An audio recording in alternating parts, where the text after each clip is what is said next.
People often view the hereditary succession of power through a lens of prejudice and emotion. They complain about injustice, mock the heir for their incompetence, and feel outraged because they believe the position should belong to someone with more talent. But the masses are wrong from the very beginning. They use the mindset of a job seeker to judge the actions of someone who is trying to survive. When a tycoon, an official, or a corporate chairman places their child in a succession position, the ultimate goal is never to develop the organization or contribute to society. Those are merely slogans printed on banners. The true, naked and sole objective is the safety of the person who is about to leave the seat. Imagine you own a magnificent villa. In the basement of that villa, there is no wine cellar. Instead, it is a place where black debts, records of misconduct and secrets that could make you lose everything or even land you in prison are hidden. When you grow old and weak and are forced to hand over the keys to someone else, whom will you choose? Will you choose a professional butler with international degrees and integrity? Someone who on his first day of work will go down to the basement, inspect it, and report what he sees to the police? Or will you hand the keys to your biological son, even if he is lazy and doesn't know how to keep the house clean, but who will absolutely never betray his father? The answer is all too clear. Placing one's children into the power system is the act of handing the keys to the only person sharing the same bloodline to guard that dark basement. Outsiders look in and see the incompetence of the successor and mock them, but insiders see it as a perfect defensive move. A lack of management capacity may cause the organization to decline or lose money, but betrayal by a stranger will cost the entire clan their lives. In the calculus of those in power, losing money is an acceptable risk. Losing safety is a risk that must be zero. A legacy of office and power, therefore, is not a gift, but a bulletproof shield. Why does this mechanism persist so stubbornly despite all modern management theories? To understand this, we need to dissect the nature of power and interest groups. Power, whether in politics or economics, is rarely entirely clean. The process of climbing to the pinnacle of fame often involves creating countless enemies, compromising with grey principles, and accumulating skeletons in the closet. When a person is at the peak of power, they hold the tools to suppress enemies and cover up mistakes. But power is temporal. When they land, when the seal and signature are no longer valid, that is when they are most vulnerable. This is the term's twilight, the moment when old enemies begin to sharpen their knives and old misconduct is at risk of being excavated. At this point, the need for a successor is no longer a need for a leader, but a need for a protector. A stranger, no matter how exceptionally talented, remains an uncontrollable variable. Strangers act in their own interest. If denouncing a predecessor helps them score points, shed responsibility for bad debts, or build a reputation as clean, they will do it immediately, without hesitation. Loyalty in the world of power is the most luxurious and volatile commodity.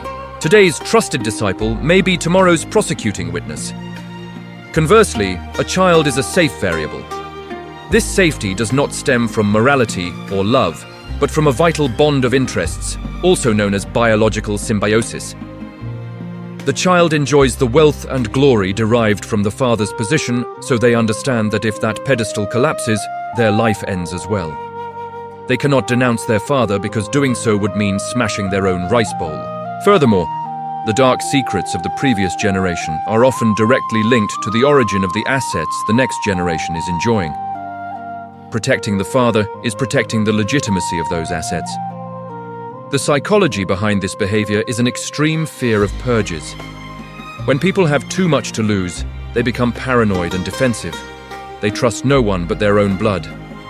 They would rather let the legacy slowly wither in the hands of an incompetent child than watch it flourish brilliantly in the hands of an outsider while they themselves pay a heavy price.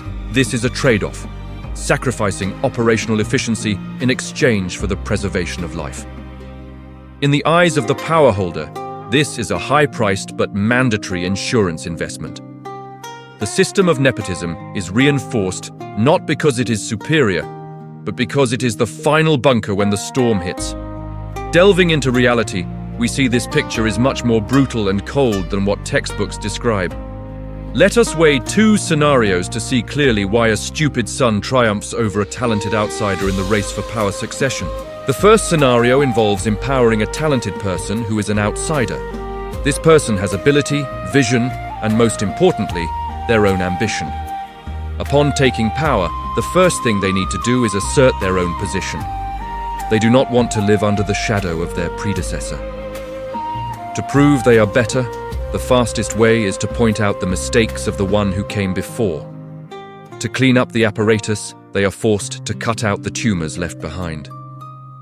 Intentionally or unintentionally, this cleanup action will touch the vital pressure points of the retiree. Moreover, talented people often have large egos and rarely accept orders from behind the scenes. When the predecessor wants to intervene or ask for a cover-up, the talented successor will view it as an obstruction. A conflict of interest arises. The successor needs new achievements and a clean budget, so they will not hesitate to blame the past to shed the burden. In economics, this is called a big bath, which means cleaning the books by dumping all losses into the old term. As a result, the predecessor not only loses prestige, but also faces legal risks. A talented individual, when not of the same blood, is the greatest potential threat. They know too much about the system, but have no reason to protect the person who created it. The second scenario involves empowering the child, despite limited ability. This child may not know how to run a corporation or a complex organization. They may make foolish decisions, lose assets, or cause dissatisfaction among subordinates. However, they serve a function that no one else can replace. They are the safety valve. All sensitive files will remain silent in the drawer. All backdoor connections will be maintained or, at the very least, not brutally severed. In reality, having a child take power also solves an extremely important technical problem, which is laundering the origin of assets and power. Money and power in the first generation often carry grey or black tints. If transferred to an outsider, this flow is interrupted and easily scrutinized. But when transferred to a child, it is formalized under the guise of inheritance and taking over tradition. The child acts as a giant washing machine, turning the illegal or semi-legal affairs of the father into the legitimate assets of the child.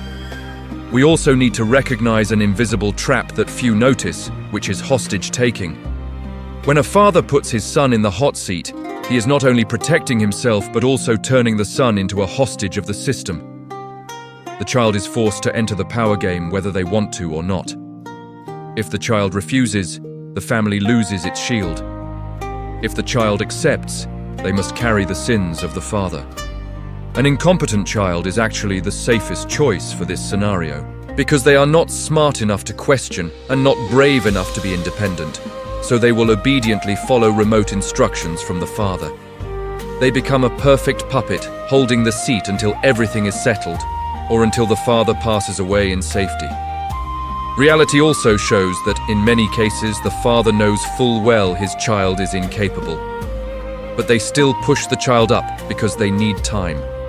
They need a buffer period, a safe buffer zone to disperse assets, erase traces, or negotiate secret deals with other factions.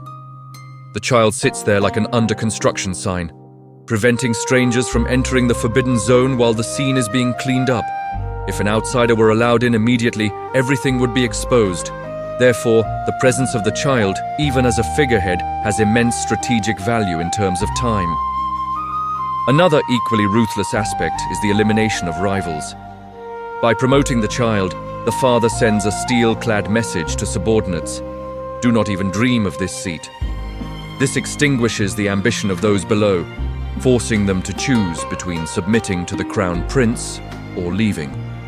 Those who are talented but disloyal will be eliminated, leaving behind an apparatus that may be weaker in terms of capacity, but is monolithic in its loyalty, serving the purpose of protecting the clan. The weakening of the organization is the price paid for the absolute safety of the individual leader. This is ultimate selfishness wrapped in the mantle of family tradition. Facing this naked truth, what should we, the observers or the participants in the game, do? First, discard naivety and moral lamentations. The law of survival is stronger than the law of fairness. As long as oversight mechanisms remain loose and risks after leaving office remain high, the legacy of office strategy will remain the optimal choice for those in power. Accepting this truth is the first step toward becoming wiser. If you are an outsider, an employee, or a partner, look at the successor to gauge the situation of the predecessor. If you see an incompetent crown prince being propped up, understand that the leader is afraid and has many things to hide. Do not expect breakthrough innovation. Prepare for a period of stagnation, but stability in terms of secrets. The wise strategy here is not to oppose the child, but to find a way to become useful to them, because an incompetent child always needs talented advisors to fill the gaps. That is the opportunity for the enlightened. If you are an insider, the father holding power, remember that the sharpest double-edged sword is an incompetent child. Putting them up is a temporary solution, but if they are too deficient, they will burn both the shield and the shield bearer. The optimal solution is not to blindly hand over the seat, but to build a regency council system with loyal courtiers who are paid high benefits to support the child. At the same time, prepare an exit strategy for assets rather than just obsessively holding the seat. Power can be lost, but clean money is the only thing that ensures long-term safety.